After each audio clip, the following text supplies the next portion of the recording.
ไม่มีงานเลี้ยงใดไม่เลิกลาค่ะ ขอได้รับความขอบคุณจากนกน้อยอุไรพรลูกหลานการตองหาที่งานเสียงสารป๋าช่วยผ้ามวล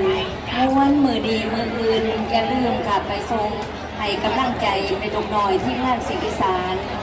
เพื่อสหพันธ์ชลบุรีค่ะพี่น้องค่ะรายการวันที่26 เมษายนพ่อกันอยู่สนามนีระเบียบวาทศิลป์นะคะ อันนี้ประชาสัมพันธ์สำหรับพ่อหมอลำสำหรับผู้มักมวล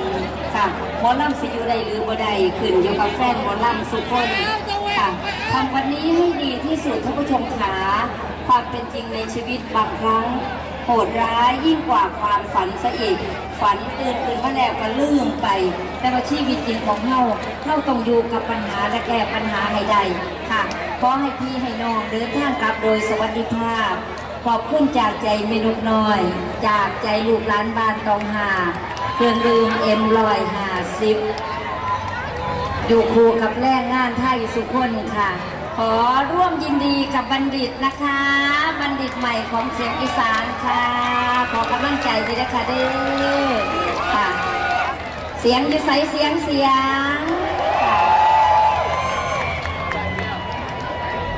ค่ะเดินทางปลอดภัยค่ะพี่น้องเดินทางตลอดปลอดภัยขอให้ร่ำรวยสุขุสุขคนธรรมะค่ะถึงสุขคนเด้อค่ะขออาราธนาคุณพระศรีรัตนตรัยให้พี่ให้น้องเดินทางตลอดปลอดภัยร่ำรวยสวยงามวิตนีวิสินสุขุสุขคนค่ะ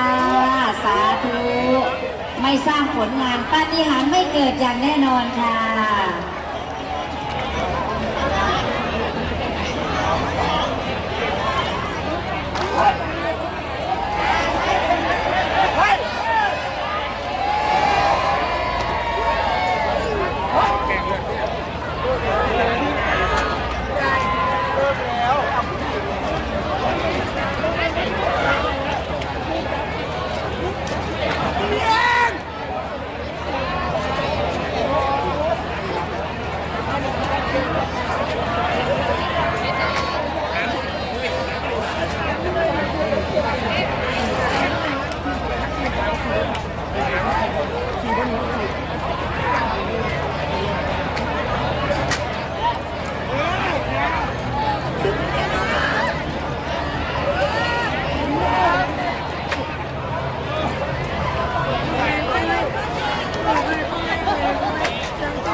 โอเคมันดี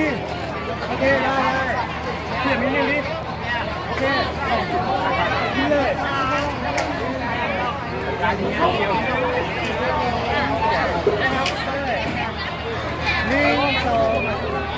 2ยิงนะครับยิงนะ1 2 3 1 2 3นี่นะ1 2 ยกเอาคนเดียว